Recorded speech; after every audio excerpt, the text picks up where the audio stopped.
Hi. எல்லாருக்குள்ளேயும் இந்த question கண்டிப்பாக இருக்கும். வாழ்க்கையில் அடுத்தது என்ன பண்ண போகிறோம்? எஸ், இதே பசங்களாக இருந்தாங்கன்னா, மச்சான் மாட்டு பண்ண ஓப்பன்டா, டீ கடை ஓப்பன் பண்ணுவோண்டா, நல்லா ரன் ஆகும்டா அப்படிமா. இதே பொண்ணுங்களாக இருந்தாங்கன்னா, ஏய் பொட்டிக் ஓப்பன் பண்ணலாண்டி, பியூட்டி பார்லர் ஓப்பன் பண்ணலாண்டி, இல்லை டிசைனிங் சைடு போவோண்டி, கண்டிப்பாக பேசியிருப்போம். அண்ட் நம்ம மைண்ட்லேயும் சில ஐடியாஸ்லாம் இருக்கும், ஃப்யூச்சரில் எல்லாம் பண்ணலாம் அப்படின்னு. ஆனால் அதுக்காக எந்த ஸ்டெப்பும் நம்ம எடுத்தோமா அப்படின்னு என்ன கேட்டிங்கன்னா தெரியல, இல்லைன்னு சொல்ல மாட்டேன். ஏன்னா நம்ம பேரண்ட்ஸ்க்காகவும் சரி, நம்ம ஃபேமிலி சுச்சுவேஷனுக்காகவும் சரி, எல்லோரும் இன்றைக்கி ஒரு இடத்துல வேலைக்கு போய்கிட்டு தான் இருக்கும். 20,000மோ 25,000மோ நம்ம செலவுகளை பூர்த்தி பண்ணுற அளவு சம்பாரிச்சிக்கிட்டு தான் இருக்கோம்.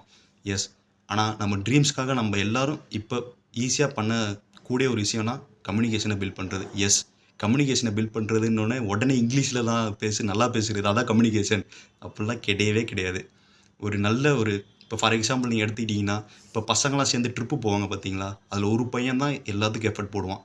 பார்த்து இங்கே போகலாம் அங்கே போகலாம் எல்லாத்தையும் சொல்கிறப்ப, ஒருத்தன் வால்பாறை போகலான்டாமா, ஒருத்தன் ஊட்டி போகலான்டா அப்படிம்பா, இன்னொருத்தன் கொல்லிமலை போகலான்டா அப்படிம்பா, ஒருத்தன் மச்சான் எனக்கு உடம்பு சரியில்லடா வரலடா, என்கிட்ட காசு இல்லைடா அப்படிம்பா இன்னொருத்தன்.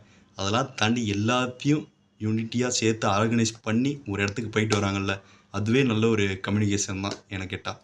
அதுதான் சொல்ல வரேன். அதாவது பேச வேண்டிய இடத்துல கண்டிப்பாக பேசிடுங்க, ரொம்ப முக்கியம்.